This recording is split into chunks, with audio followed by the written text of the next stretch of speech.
뉴스를 보면 종종 인구 소멸 지역이다 이런 표현들을 우리가 듣습니다.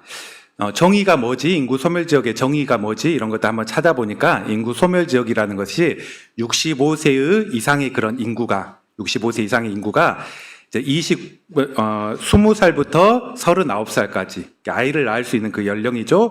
그 20살 어간의 그 인구보다 2배 이상 많은 지역을 인구 소멸 지역이라 이렇게 정의하는 것을 봤습니다.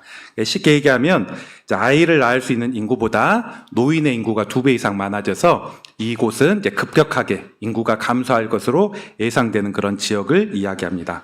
우리가 살고 있는 광주 전남만 하더라도 그런 지역이 대부분이에요. 그래서 이제 광주를 제외하고 전남에 22개의 그런 시도가 있습니다. 한번 질문, 22개 중에 몇 군데만 인구 소멸 지역이 아닐까요? 제가 이거 보면서 심각하구나. 거기 나와 있는 통계를 보니까 두 지역을 제외하고 20곳이 다 인구 소멸 지역입니다. 두 지역은 순천하고 광양 두 지역을 제외하고 다 인구 소멸 지역으로 됐던 것을 봅니다. 그리고 중증 인구 소멸 지역이 있는데 20곳의 인구 소멸 지역 중에 16곳은 이미 중증 소멸 지역으로 되게 심각하게 앞으로 좀 우려된다. 제가 이번에 휴가를 목포로 가고 또 종종 요수도 이제 가까워서 가고 하는데 목포나 요수도 그래도 어느덧 시 다니고 사람들도 있는지 알았는데 이 지역도 중증 지역은 아니지만 인구 소멸 지역으로 이미 분류가 돼가지고 꽤나 이런 것들이 시간이 지나가면 더 문제가 될 수 있겠구나 이런 생각을 갖게 되었습니다. 그리고 인구에 대한 고민은 저기 지방 소도시뿐만 아니라 대도시도 지금 문제입니다. 한때 우리나라가 아이가 너무 많아서 이런 구호가 있었죠. 아들, 딸 구별 말고 몇만 낳자고 잘 키우자 했습니까? 둘만 낳아서 잘 키우자고. 그래서 제 또래 보면 대부분 2명이었습니다. 형제들 보면. 가끔 말 안 듣고 3명, 4명 낳은 사람이지만 지금 보니까 그 사람들이 승자예요. 되게 잘하는 거고. 그렇지만은 제 주변에 보면 뭐 저희 집도 마찬가지고 제 주변에 보면 대부분 2 혹은 좀 시간 지나 보니까 1 이렇게 낳았습니다. 그런데 지금 이제 정반대의 상황이 돼버렸죠. 아이 좀 많이 낳아라. 2명 이상 낳아라. 옛날에는 2명 이하로 낳아라 했는데 최소 2명 이상 좀 낳을 수 있으면 낳아라. 이렇게 국가 시책이 바뀌어버리고 또 그렇게 하면 전폭적으로 더 많이 지원해 주려고 하고 있습니다. 사실 인구는 국력이기 때문입니다. 사람의 쪽수가 국력이라는 것입니다. 그래서 주변의 나라도 보면 일본이라든지 또 유럽의 그런 선진국 같은 경우는 인구가 점점 감소되어서 국가 경쟁력이 줄어들어 버리는, 일본이 한때 2위였죠. 경제 대국 2위였는데 지금은 5위 바깥으로 이렇게 밀려나고 그런 여러 젊은이들의 일자리가 계속 있는데 그곳을 채울 수 있는 그런 사람들이 적어가지고 그런 어려움이 있는 것들을 봅니다. 반면 아시아의 어떤 나라들은 인구가 많아가지고 미래가 더욱더 밝은 나라로 분류되는 그런 나라가 많습니다. 베트남 같은 나라가 세계에서 가장 젊은 나라이죠. 20대, 30대 그런 나라가 많아서 이제 그곳은 이제 대기업들도 많이 들어가기도 하고 활력이, 정말 여행 가면 활력이 있다고 하더라고요. 뭐 그런 지역들 보면 참 부럽기도 하다 이런 생각이 듭니다. 인구가 국력이라는 것은 사실 성경을 통해서도 한번 확인해 볼 수 있습니다. 우리는 최근 이제 출애굽과 그 이후의 상황을 보고 있는데 모세 시대 때 이집트의 노예로 있었던 이스라엘 백성이 어떠했나요? 그들은 비록 노예로 살아가고 있지만 아이를 너무 잘 낳고 인구가 너무나 빨리 증가하기 때문에 이집트 왕 바로가 이를 걱정해서 더 핍박하고 두려워하는 그런 상황에 이르게 되었습니다. 그리고 시간이 지나서 이제 전에 한번 보면 야곱과 그의 가족들, 야곱과 그의 자녀들이 70명이 이집트로 올라왔습니다. 그런데 400년 정도 지나 보니까 그 70명이 대민족이 되었죠. 셀 수 없는 그런 무리가 되었습니다. 오늘은 그 이스라엘의 인구가 어느 정도 되었느냐 이것들을 한번 생각해 보려고 합니다. 이것은 인구가 증가하는 것은 하나님의 약속의 그런 성취를 보여주시는 것이고 이후에 가면 하나님 나라를 세워나가는 그런 일환 가운데 있는데 오늘 그 인구 셌던 1차 2번 인구 세는데 1차 인구 세는 그 내용을 통해서 우리 각자에게 주시는 하나님의 그런 음성을 듣기 원합니다. 우리가 지난 주일에는 성막을 만드는 거 그리고 성막이 완성돼서 봉헌했던 그런 내용을 보았습니다. 그러면서 일자별로 있었던 사건들을 한번 봤죠. 우리 한번 그거 한 번 더 복습 한번 해봅시다. 화면 한번 띄워주시죠. 우리 지난주에 봤던 화면이기는 하는데 1월 14일에 이제 유월절이 있었고, 유월절 때 이스라엘 백성이 애굽에서 이집트에서 나왔죠. 그리고 두 번째로 1월 말에 홍해가 갈라지면서 이제 그곳에 나오게 되었습니다. 그리고 2월 15일 정도 되니까 먹을 거 다 떨어져 버렸죠. 힘들어하고 있을 때 만나 메추라기 주시는 그런 사건. 그리고 좀 시간이 지나가서 3월 초에 이제 아말렉과 처음 전쟁이 있었는데 또 하나님께서 큰 승리를 주시고 모세의 장인이었던 이드로가 찾아와서 조언도 하는 그런 장면. 그러다가 이후 1차 목적지였던 시내산에 도착하게 되었습니다. 시내산에 1년 가까이 머물렀죠. 그러면서 뭘 했느냐? 다음 화면. 시내산에 머무르면서 가장 먼저 하나님께 그 율법 그리고 십계명을 듣게 되었습니다. 어떻게 거룩하게 살아야 되는지 이것을 듣게 되었습니다. 그리고 3월과 4월 정도 되니까 하나님이 성막을 지어라면서 설계도를 알려주었습니다. 그런 가운데 4월 말에 이런 일이 있었죠. 모세가 하나님께서 모세 시내산 꼭대기에 올라와라. 내가 십계명을 말로만 뿐만 아니라 돌로 아예 새겨서 주겠다 얘기했는데 십계명 받으러 올라간 사이에 40일 동안 머무는 사이에 금송아지 우상 섬기는 그런 사건이 있어서 이스라엘이 진멸당할 뻔하다가 다시 회복되었던 그런 사건이 있고, 이제 6월부터 이제 하나님의 명령에 의해서 이 성막을 짓게 되었습니다. 약 한 6개월 정도 지었죠. 그리고 다음에 1월 1일에 성막 봉헌식 다 이제 짓고 하나님께 감사 예배드리고 첫 제사 드렸던 그런 내용. 그리고 이제 2월 1일에 첫 번째 인구조사, 오늘 본문입니다. 이제 오늘 본문 보려고 하는 2월 1일에 첫 번째 인구조사를 하게 됩니다. 그리고 인구조사 다 마치고 어느 정도 다 정돈되고 야간 1년 가까이 10개월 이상 머물렀던 이 시내산을 떠나서 2월 10일에 이제 다음 여정을 향해서 출발하는, 가나안 땅을 향해서 출발하는 그런 여정이 이제 성경에 쭉 이렇게 등장하곤 합니다. 오늘 본문은 민수기 1장을 봤는데 1장 전체 원래 다 읽진 않았는데 1절부터 46절까지 한번 흐름을 전체 한번 다 보면 좋습니다.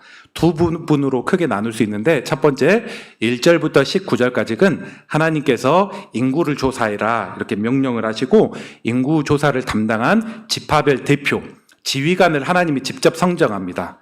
누구 지파는 김아무개가 알아 이렇게 이름을 아예 지정해 주면서 그들이 지휘관으로 이제 군대의 지파의 그런 대표로 해서 활동하고 인구를 조사하도록 명하시는 장면. 그리고 20절부터 46절까지는 이 하나님의 명령에 따라 각 지파별로 인구를 세서 보고하는 그런 내용이 나옵니다. 표 그림 하나만 더 보죠. 우리 하나 더 보여주시죠.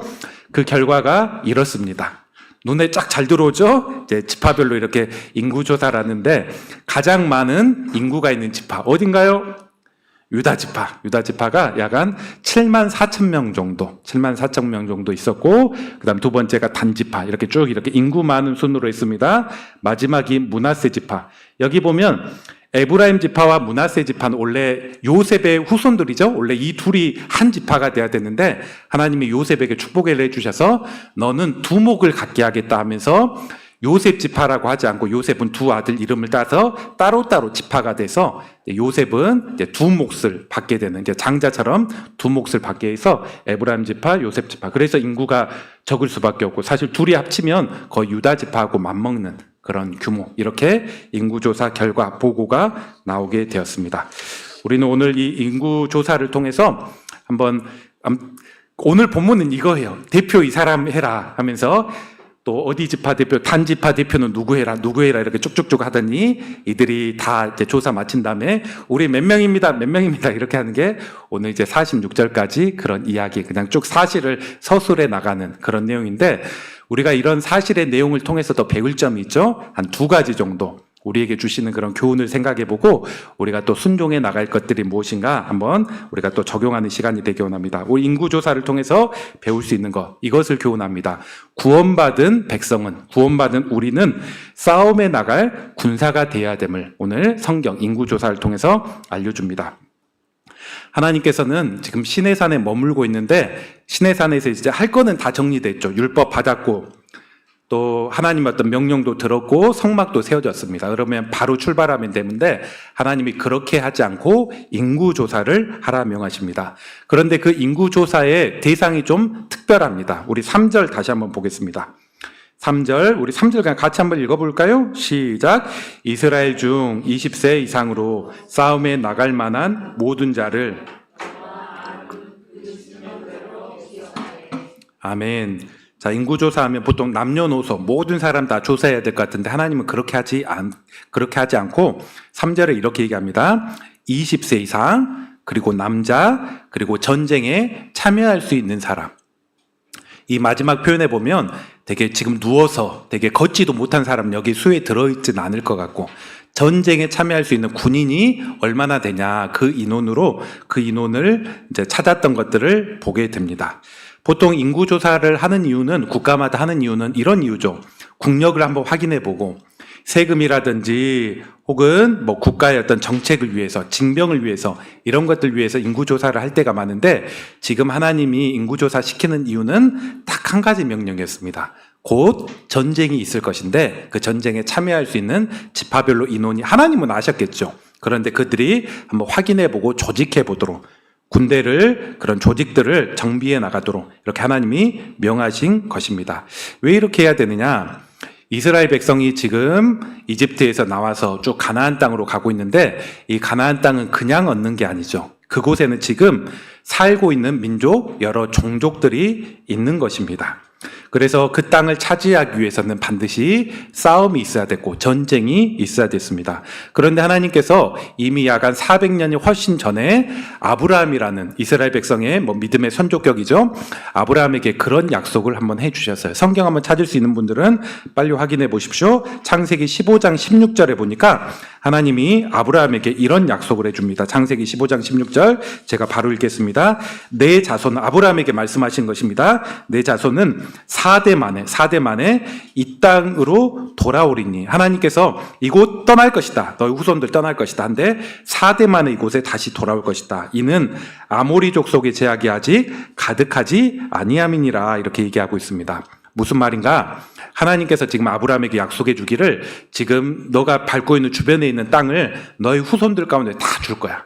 그리고 이 이방 민족들을 하나님이 다 몰아낼 거야. 그런데 지금은 아니야. 왜냐하면 지금은 이들의 죄가 많지 않고 하나님의 공의의 관점으로 볼 때 이들을 심판할 수 없는데, 약간 400년 정도 지나면 이 땅에 죄가 너무 많고 이방 종족들이 너무 막 살고 이래서 하나님의 공의 가운데 이들을 심판할 수밖에 없을 지경이 400년이 되면 올 수밖에 없을 것입니다. 이때 하나님께서 이스라엘이 큰 민족이 돼서 전쟁을 통해서 이곳에 지금 거하는 죄 아래 살고 있는 그 종족들을 몰아내고 혹은 죽이고 이 땅을 하나님의 거룩한 땅, 하나님의 어떤 공의와 진리가 있는 땅으로 삼겠다는 그런 말씀입니다. 곧 이제 앞으로 모세와 그의 또 옆에 있는 사람들이 벌일 가나안 전쟁은 단순한 정복 전쟁이 아니라, 첫 번째는 하나님께서 죄에 대해서 심판하시는 공의의 그런 심판의 그런 전쟁이요, 공의를 세우시는 것이요, 그리고 두 번째는 그 땅에 하나님의 그런 백성, 거룩한 땅으로 세우시기 위한 그런 전쟁임을, 이 두 가지 관점을 다 가지고 있습니다.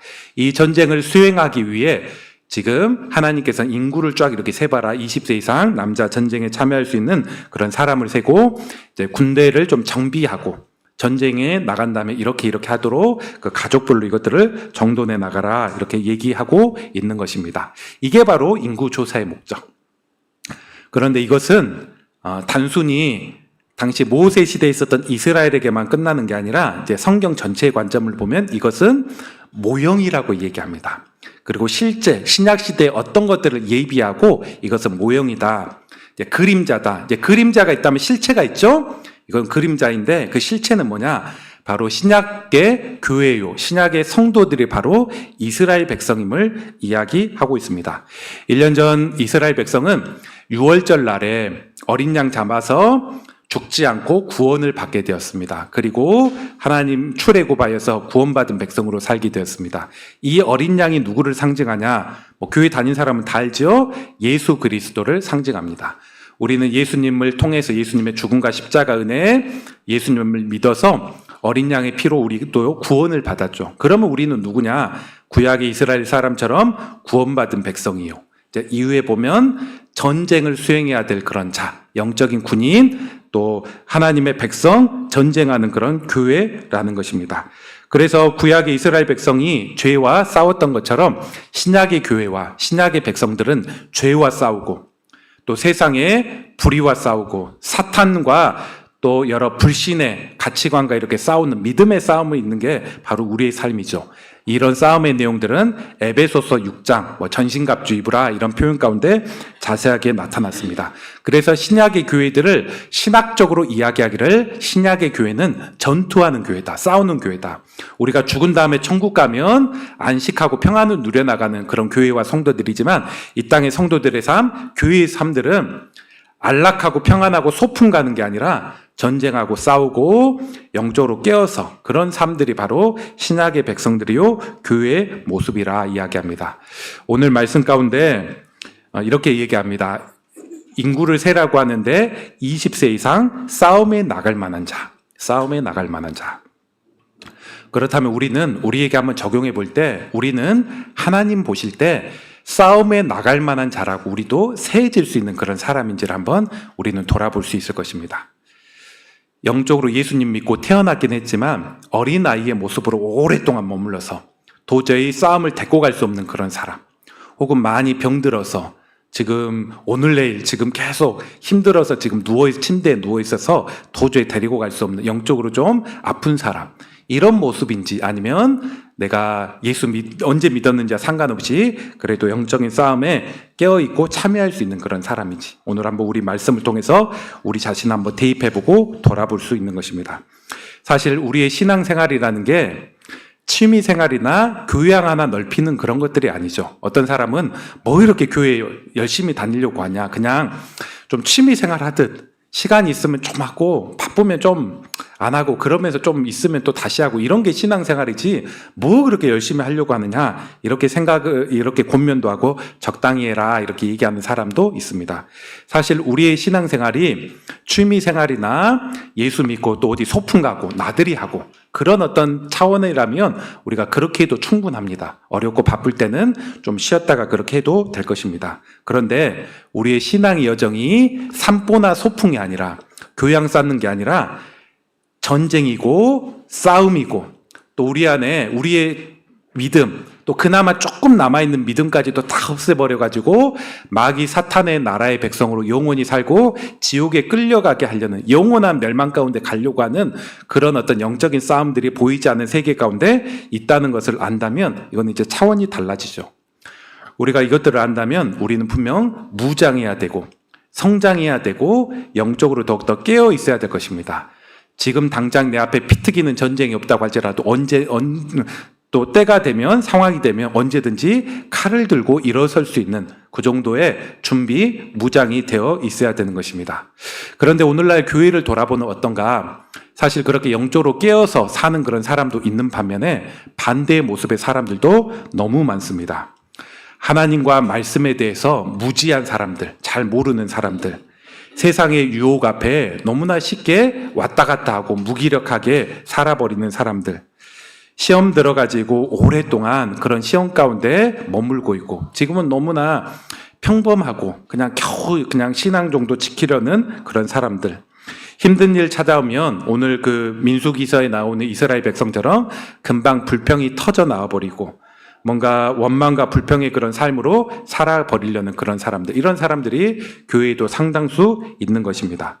우리 성도들은 그렇지 않지만은 우리 주변에 보면 우리 개척교회고 다 또 열심히 신앙생활 하고 하지만은 사소한 일로 예배를 빠져버리는 그런 일들, 물론 중요한 일이 있으면 빠질 수도 있고 이렇게 조절할 수도 있고 이렇게 하지만은 별거 아닌데 충분히 조정이 가능한데 이런 일들로 예배를 가볍게 여기는 사람들, 직장 생활이나 자녀 문제 혹은 개인적인 취미나 그런 쉼을 위한 그런 활동들은 목숨을 걸면서 열심히 하면서 하나님을 위한 활동, 그런 시간에는 너무나 인색하고 좀 뒤에 해야지, 남는 시간에 해야지, 그러다가 그것마저도 하지 못하는 그런 성도들이 있는 것입니다.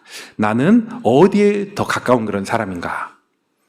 우리는 분명 싸움에 나갈 만한 자, 이렇게 인구조사에 포함될 만한 그런 사람이 돼야 될 것입니다. 그리고 더 나아가서 인구에 포함될 뿐만 아니라 뭔가 좀 용맹한 어떤 군인의 모습들을 가져야 될 것입니다. 제가 과거에 조선시대에 한번 임진왜란을 보니까 당시에 일본군, 왜군이 몇 명 정도 들어왔느냐, 이후에 보면 더 들어오긴 했지만 1차로 들어왔던 왜군이 15만 8천 명이라고 합니다. 일본에서 약 한 15만 명 정도 들어왔습니다. 그런데 당시에 조선의 문헌 가운데 나타났던 조선군이 몇 명이냐? 17만 명입니다. 충분히 조선군이 더 있었고, 그리고 이제 지형 지물도 더 자랐기 때문에, 방어하기 때문에 훨씬 더 유리한 위치에 있었음에도 불구하고 왜군의 공격 앞에 속수무책으로 다 뚫려버리죠. 며칠 지나지 않아서 한양까지, 서울까지 다 함락되어 버리게 되었습니다. 왜 이렇게 힘 한번 쓰지 못하고 전멸한다든지 이런 일을 했느냐? 조선군은 17만 명 편성은 돼 있고 뭔가 포함은 돼 있지만 대부분 이제 농민이고, 또 평소에는 전쟁 준비하지 않은 그냥 편성만 돼 있고 전쟁 때 이렇게 나와서 하는 오합지졸의 사람들이었다는 것입니다. 무기와 활도 제대로 쏘지 못하고, 그 군역에 포함되어 있긴 하지만, 인원에는 포함되어 있어서 전쟁 났다고 끌려오긴 했지만은 그들은 실제 전쟁이 났을 때 의미 없는 죽음 혹은 탈령해버린다든지, 지휘관이 앞으로 가라 혹은 총 쏴지 말라, 활 신호 내리며 쏴라 이렇게 얘기했는데 그런 지휘관의 그런 통솔이 전혀 먹히지 못하고 다 따로따로 하다가 전쟁에 힘 한번 쓰지 못하고 죽는 그런 일들이 비일비재했다고 합니다. 반면 남해에 이순신이 이끄는 그런 해군은 연전연승을 하였죠. 그들은 어떤 차이가 있느냐? 이순신은 전쟁을 전망하였습니다. 그래서 배도 잘 정비했고, 특별히 우리가 잘 아는 것처럼 거북선 만들어서 이 전쟁을 대비했습니다. 그리고 그들도 역시 이제 평소에는 어업에 종사하는 사람들이 대부분이었지만 이순신은 그냥 이름만 들어간 게 아니라 이들을 평소에도 훈련시켰습니다. 활손 훈련, 또 비상 상황에 모이게 하게 한다든지 이런 것들을 체계화시켰기 때문에 실제 전쟁이 났을 때 빨리 징집이 되었고 전쟁에 대비할 수 있었습니다. 우리 유명한 이순신 말 있지 않습니까? 그 이순신이 잠깐 파면돼 가지고 파면돼 가지고 전쟁하지 못하고 원균이 가가지고 이끌어줘, 이제 원균이 대피해 가지고 배 몽땅 다 없애버리고 그렇게 나갈 때 이순신이 그 명랑해져 납두고, 신에게는 12척의 배가 있습니다, 남아 있습니다, 뭐 이렇게 했던 유명한 그런 대사. 12척으로도 거북선 대부분 없어지고 12척으로도 승리할 수 있었던 이유, 그와 함께 했던 사람들은 강했기 때문에 이런 일들이 가능했죠. 지금 우리 주변의 교회를 보면, 어떤 교회를 보면 참 교인들은 많은 것 같지만 1000명 이상, 2000명, 3000명, 서울의 많은 교회는 10,000명 이상 모이기도 하고 그런 교회가 있긴 하지만은 사실 오합지졸과 같은 사람들도 꽤 있습니다. 어떤 교회를 보면 규모상으로는 정말 크고 많은 일을 감당해야 될 것 같은데 하나님 나라 입장에서는 규모와 덩치에서는 너무나 작은 일, 자기 교회 관리하기에도 어려운 일들, 이런 것들에 멈춰있는 그런 모습을 보게 됩니다. 한국 군인이 젊은이들이 좀 정신력이 약화되면 전쟁 준비보다도 인원관리, 부대관리, 혹시 사고 안 치고 자살 안 하나, 이런 것들 관리하고 이렇게 하면 참 이게 좀 심각한 거죠. 어려움이 있는 거죠. 근데 교회가 그럴 수 있다는 것입니다. 규모가 많은 교회에 좀 영적인 싸움하고 복음을 위해서 싸우고 마귀와 사탄과 싸우고 또 이렇게 살아야 되는데 이런 힘은 키우지 못하고 교인들이 아파가지고 힘들고 빠져나가고 이런 것들로 전전긍긍하는 그런 모습이 있다는 것입니다. 여러분과 우리 교회는 어떻게 해야 될 것인가? 우리가 분명 비전과 꿈을 가지고 분명 교회를 시작했다면 여러분은 강한 성도가 되시기 바랍니다. 그리고 교회 가운데 기도할 때도 강한 성도, 우리 규모에 관계없이, 물론 우리가 양쪽으로도 성장해야 되겠지만은 또 규모에 관계없이 강한 또 교회가 되고 영적인 싸움에 우리 분량에서 넉넉하게 감당해 나갈 수 있는 교회와 성도들이 되시기를 우리는 기도해야 될 것입니다.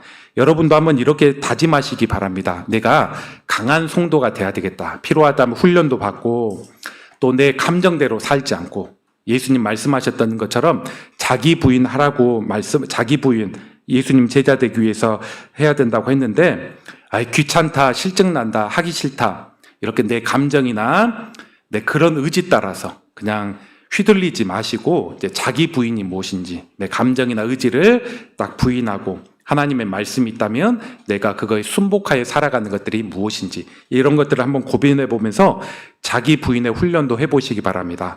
어려운 일 만나면 힘들다, 어렵다 이런 생각이나 이런 말들 입에 계속 담고 있지 말고 우리가 좀 힘든 일 만나면 또 안식도 필요하고 회복도 필요하겠지만 엘리야가 그랬던 것처럼 이제 오래지 않아서 동굴에 다시 나와서 사명받아가지고 그 삶에 나아갔던 것처럼 우리의 그런 삶이 그래야 될 것입니다. 이후에 9월 달에 뭐 양육훈련이나 이런 것도 있는데 여러분 이런 것들도 필요적절하게 또 받고 훈련하고 시도해 나가는 그런 성도들 되시기 바랍니다. 두 번째, 오늘 말씀 통해서도 교훈 받을 수 있는 두 번째 내용은 싸움을 감당하기 위해서는 연합과 협력, 순종이 필요함을 우리는 볼 수가 있습니다. 하나님께서 인구조사의 명령을 내리셨습니다. 이 명령을 누구에게 내리셨느냐? 먼저는 모세에게 내립니다. 모세에게. 그리고 이 모세는 이 명령을 받고 어떻게 하느냐? 하나님이 지파별 대표를 짝 이름을 지정하시죠? 그런 사람을 다 불러와서 이들에게 모세는 이렇게 지정해 주는 것입니다. 하나님은 모세에게, 모세는 지파별 대표에게. 그리고 이 지파별 대표는 뭐 성경에 표현되지는 않았지만 종족별, 가족별 그런 사람들 가운데 쭉 정렬해 가지고 그들에게 인구조사를 하게 하는 모습을 보게 됩니다. 인구조사 언제 했다고 했나요? 두 번째 언제 했다고 했나요? 날짜 기억나나요? 2월 1일에 했죠. 2월 1일. 근데 언제 또 끝났는가? 언제 보고가 시작되는가? 우리 또 한번 성경 봅시다. 우리 15절 한번 봅시다. 15절. 다시 18절 봅시다. 18절. 오늘 보면 18절도 우리 한번 같이 한번 읽어볼까요? 18절 읽습니다. 시작. 둘째 달 첫날에 온 회중이 모으니 그들이 각 종족과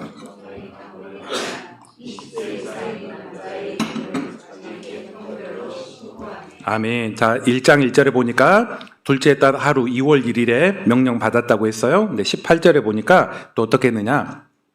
이 지휘관들이 바로 순종해서 보고를 하는데 그 보고의 날짜가 언제냐? 역시 18절에 보니까 둘째 날 첫날 2월 1일에 회중 모아서 바로 인원 확인하더니 그들이 그 인원별로 신고하는 것을 보게 됩니다. 물론 뭐 유다 지파 같이 인구가 많은 데는 뭐 하루 이틀이 더 걸렸을지는 모르겠지만은 지체 없이 이루어지고 또 그 결과 보고하는 것들이 바로 첫날부터 나타나는 그런 어떤 신속하게 진행되는 모습 이런 것들이 진행됩니다. 우리 아까 표 한 번 더 보여주시죠. 우리 표. 그래서 나타나는 표가 유다 지파부터 비롯해서 쫘르르르. 그래서 총 인구가 몇이냐?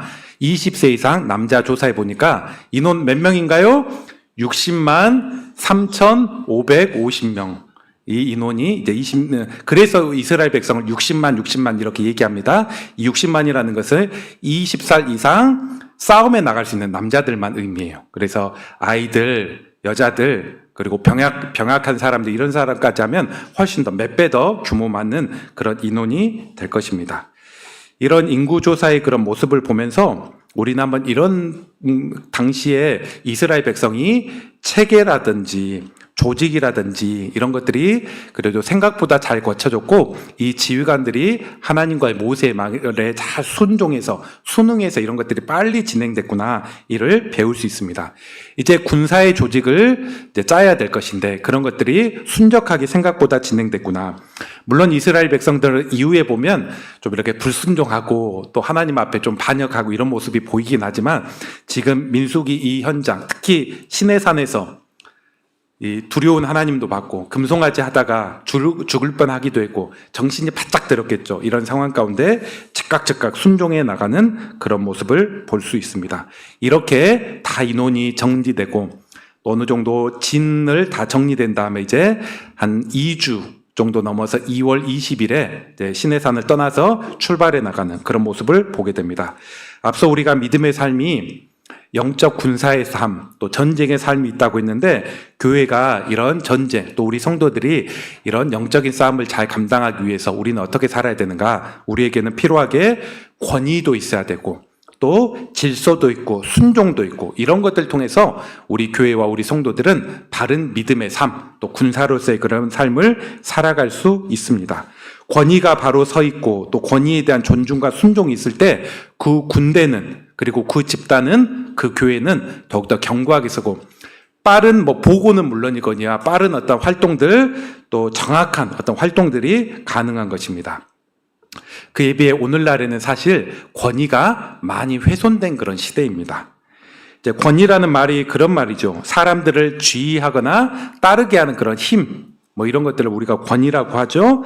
어떤 조직이나 공동체도 잘 운영되기 위해서는 권위가 있어야 됩니다. 저 사람에 대해서 따르려고 하고, 순응하기도 하고, 또 좋은 의미로 좀 무서워하는 그런 어떤 모습들도, 또 좋은 의미로 좀 그런 모습들도 있어야 됩니다. 반면 이제 권위가 있는 반면에 권위주의라는 게 있죠. 권위주의라는 것은 무조건 윗사람이 이유여야 이상적인 판단 다 이렇게 뒷전으로 하고 무조건 따라라, 내 말 다 따르라, 또 힘으로 눌러버리는 거, 이런 것들을 권위주의라고 하기도 합니다. 그런데 오늘날에는 이제 권위와 권위주의를 혼돈해서 그런 상황들이 벌어지곤 합니다. 뭔가 권위에 대해서 순종해야 된다, 그렇게 얘기하면 다 꼰대라고 여겨버리고, 뭔가 따를 수 없나, 저 사람 되게 답답한 사람이야, 이렇게 여겨버리는 그런 모습도 있습니다. 그 대표적인 모습이 학교 아닙니까? 학교는 너무 오래전 이야기니까. 교권, 선생님들의 그런 권위가 많이 실추가 되었죠. 그렇기 때문에 학교에서 과거처럼 심한 체벌이나 이런 권위주의적인 태도는 분명 배격되고 없어져야 되지만, 그런 것들을 좀 몰아내려고 하다가 교사들의 권위 자체도 이렇게 너무 약화된 나머지 학교가 되게 무너져버리고, 교권이 무너지고, 또 선생님들이 권위가 없기 때문에 만만하게 보고, 또 극단적인 어떤 사건이나 아이들의 일탈적인 그런 행동들도 학교에서 일어나곤 합니다. 그리고 또 선생님들도 그런 또 권위가 약해졌기 때문에 스스로를 지키지 못하고 일탈적인 그런 행동을 해버리는 선생님들도 있고, 이런 특히 초등학교 요즘 선생님들 너무 하기 힘들다고 하죠. 난장판이, 누가 그러든 난장판입니다. 너무 어렵습니다. 아이들은 아이대로, 학부모들은 학부모대로 못해 먹겠습니다, 이런 얘기 많이 하는데, 그만큼 그 선생님이라는 권위가 없어졌기 때문에 나타나는 그런 현상입니다. 학교만 그런 건 아니겠죠. 우리가 가정도 있고, 분명 직장도 있고, 교회도 있고, 다 적절한 권위가 필요한 것입니다. 가정에서는 부모의 권위가 필요하고, 가장의 권위가 존중될 때 그 가정은 바르게 쓰고, 또 아이들도 일탈하지 않고 바르게 또 인도될 것입니다. 교회에서는 또 말씀의 권위, 또 세워진, 꼭 목회자뿐만 아니라 세워지고 인정받은 자들의 그런 권위, 직장 내에서도 직임을 받는 사람이 존중되고 그들의 말이 또 인정받을 때 이 직장이 안정되고 건강하게 나갈 수밖에 없는 것입니다. 반면 무기력한 그런 교회들을 한번 보십시오. 교회들을 보면 되게 권위를 가볍게 여기고 잘 따르지 않습니다. 그래서 좀 뭔가로 같이 추진해 나갈 수 있는 그런 힘이 약하죠. 여러분들도 종종 우리 주변에도 보면 좀 교회에 개혁적인 그런 성향을 갖고 있는 그런 사람들이 과거에 받았던 상처나 이런 것들이 있어서 그런지 그런 권위에 대한 반감이 있는 사람들이 꽤 있습니다. 목회자, 장로, 이렇게 하면 되게 마음을 열지 못하고 그런 반감들, 이런 것들이 있는 사람이 있습니다. 우리도 또 그런 것들이 혹 있는 그런 사람이라고 할지라도 우리는 권위 자체를 존중해 나가는 그런 어떤 성경적인 의미들을 따를 수 있는 그런 사람이 되어야 될 것입니다. 그리고 성령 충만한 그런 사람들의 특징이 바로 순종하고 권위를 인정한다는 것이죠. 찾아보지는 않겠지만 에베소서 5장 18절의 유명한 구절, 술 취하지 말라 이는 방탕한 것이니 성령의 충만을 받으라면서 뒷구절에 성령 충만한 사람들의 삶의 흔적이 나오는데, 이제 그 중에 하나가 5장 21절에 보니까 그리스도를 두려워함으로, 경외함으로 피차 서로 복종함을, 피차 순종함을 모습이 나타납니다. 성령 충만한 사람이 어떤 사람인가? 예수님을 사랑하고 두려워하는 마음으로 바른 권위에 대해서 또 피차 존중하고 복종하는 그런 모습이 있다는 것입니다. 여러분이 그러기 때문에 이제 교회 생활이든 가정이든 직장이든, 심지어 우리가 정치인 중에도 나는 저 정치인들 싫어해 이렇게 한 사람이라고 할지라도 우리가 존중해야 될 것은 또 존중하고, 바른 권위 가운데 권한을 행사하고 있다면 우리는 그것들을 따르는 그런 어떤 모습들이 필요할 것입니다. 히브리서 3장 17절에 보면 이런 구절이 있어요. 너희를 인도하는 자들에게 순종하고 복종하라. 여기서 너희를 인도하는 자들이라는 것은 직접적인 의미는 영혼을 인도하는 자들을 이야기하는 것이긴 합니다. 너희의 영혼을 돌보고 뭐 목회자, 교사 뭐 이런 사람도 포함될 것이고 뭐 목자나 이런 사람도 이렇게 인도하고 돌보려고 하는 사람이 있다면 순종하고 복종해라 이렇게 얘기하는데 우리는 꼭 영적인 권위뿐만 아니라 세상 안에서도 부모 또 직장 여러 모든 대상들도 넓게 볼 수 있을 것입니다. 그리고 순종이라는 것은 우리가 기꺼이 우리가 마음이 기꺼이 하는 것들이 순종이라고 하면 복종이라고 하면 내 마음은 내키지 않지만 내가 하고 싶어 하는 그런 마음은 별로 없지만 이 사람이 바른 어떤 권위와 권한을 가지고 뭔가 행사해 나간다면 내 마음을 거스리고 감정을 거스르고 따르겠습니다. 이런 것들이 복종을 의미할 것입니다. 여러분의 삶에 있어서도 이런 무조건적인 뭔가 위법을 요청하고 이럴 때 우리가 순종하고 복종하고 그런 건 아니죠. 그런데 바른 권위와 정당한 그런 행사가 있다면 여러분이 순종도 하고 어떤 때는 복종도 할 수 있는 그런 성도들이 되시기 바랍니다. 그러할 때 질서가 있고 역동적인 어떤 삶, 사역, 어떤 결과들이 나타날 것입니다. 순회 선교단이라는 그런 단체가 있습니다. 제가 서울에서 좀 사역할 때 인상 깊게 봤던 그런 하나의 그런 일화가 있는데 제가 지도했던 청년 중에 거기서 배우고 훈련받았던 그런 청년 몇 명이 있습니다. 이제 김용희 선교사님이라고 되게 유명하죠. 그리고 과거에는 한참 더 기도 사역, 뭐 기도 24365 이런 사역으로 유명했는데 거기서 수련회를 할 때가 있었습니다. 그러면서 저희 청년들도 거기서 훈련받아가지고 한번 수련회 갔습니다. 훈련을 받는데 거기서 하는 일화 중에 하나가 어떤 한 스텝 중에 한 사람이 이 임무를 받았습니다. 자기는 운전하고 의전하는 그런 임무, 스텝을 받았습니다. 그런데 이 청년이 운전 면허는 있지만 평소에 잘 운전을 하지는 않은 청년이에요. 그리고 강원도에 있는데 강원도의 지리를 잘 모릅니다. 뭐 지금처럼 내비가 있긴 있는데 좀 발달되어 있는, 좀 헷갈리게 되어 있는 그런 시기입니다. 운전도 많이 해보지 않았지, 지리도 잘 모르지. 제가 볼 때는 되게 그 스텝으로서 운전하고 또 이렇게 의전하고 그런 것들은 좀 역할로는 좀 맞지 않을 것 같은데 이 사람이 그 역할을 맡고 당신 좀 운전해봤습니까? 이렇게 얘기해보니까 처음 잘 안 해봤다고. 지역 모른다고. 근데 왜 하냐고. 딴 거 하는 게 더 좋지 않냐고 이렇게 얘기하니까 네. 우리 기관에서 나를 그렇게 불렀기 때문에 나는 한다고 이렇게 얘기를 합니다. 그리고 하나님께서는 이 수련회 3박 4일 수련회를 통해서 우리 기간 통해서 나에게 이러한 역할과 직임을 하나님께서 주셨다고 생각하고 이런 순복함으로 내가 할 수 있는 만큼 한번 해보고 그 이후에 내가 정 어렵다면 한번 이것들을 바꿔보려고 합니다. 그런 얘기를 했다고 합니다. 그러면서 우리 청년들이 듣고 되게 신기하게 얘기하기도 하고 저도 목사님에게 그런 마음을 한번 가져보도록 노력하겠습니다. 이렇게 얘기하면서 좀 새로운 마음, 그렇게도 할 수 있구나. 우리가 보통 어떤 사람 같으면 나 운전도 못하고 하는데 잘 안 해보고 있는데 왜 이걸 시켜야 하면서 불평하는 사람도 있을 수 있습니다. 또 어떤 사람은 불평까지는 아니지만 이거 좀 바꿔주세요 이렇게 하는 사람도 있을 것입니다. 뭐 두 번째도 괜찮죠. 우리가 필요하게 더 잘할 수 있는 걸로 조정할 수 있는 것입니다. 근데 세 번째 사람, 내가 익숙하진 않지만 하나님께서 이 직임을 기간을 통해서 주셨다면 나에게 감당할 힘을 주실 것이고 내가 일단 한번 순종함을 한번 해보겠습니다. 이런 세 번째 그런 사람도 있는 것입니다. 그리고 분명한 것은 이 세 번째 사람이 지금 성령과 동행할 가능성이 많고 또 더욱더 배움의 그런 시야로 더 많은 것들을 배울 수 있는 것은 확실한 것 같습니다. 오늘 한번 말씀을 정리해 보겠습니다. 하나님께서 둘째 해 2월 1일에 인구조사를 명하셨습니다. 20세 이상 전쟁에 나갈 수 있는 자, 또 각 지파의 대표들 선정해서 이렇게 인구를 조사하라 그렇게 말씀하셨습니다. 그리고 그 결과까지 나왔죠. 60만 넘는 그 사람들이 인구조사의 그런 결과로 나왔습니다. 이것은 무엇이냐? 이스라엘 백성 이야기만 하는 게 아니었습니다. 그들은 출애굽 나와서 산보하고 소풍 가고 유유자적하기 위해서 지금 이동하는 게 아니죠. 분명 가나안 땅에 들어가서 전쟁해야 되고 이것들을 감당하기 위한 그런 준비, 조직 또 이런 것들이 필요한 것입니다. 그리고 이게 바로 우리네 삶입니다. 신약의 백성으로 또 교회 구성으로 부름받은 우리들이 바로 감당해야 될 믿음의 싸움이고 또 영적 군사의 모습인 것입니다. 여러분은 이런 어떤 부르심 앞에 나는 그 수에 들어갈 수 있는 사람인가 이를 한번 돌아보시기 바랍니다.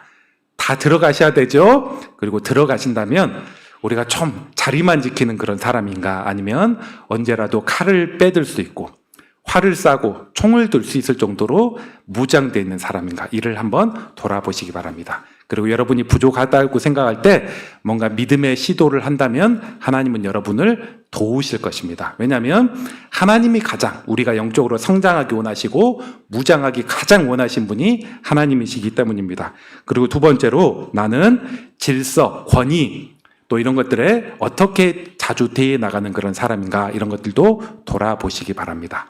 우리가 뭐 기질도 여러 가지가 있고 그렇게 있을 수 있지만, 우리가 바라기는 우리 그리스도인의 기본적인 태도는 권위에 대한 존중, 또 순종, 이런 태도를 갖길 바라고, 또 이것들이 교회에는 말할 것도 없고 여러분이 있는 학교 선생님을 향해서, 직장의 상관을 향해서, 또 세상의 또 지도자들 향해서 이런 또 넓은 마음으로 갖고 또 한편으로 기도할 수 있는 그런 성도들 되시기 바랍니다.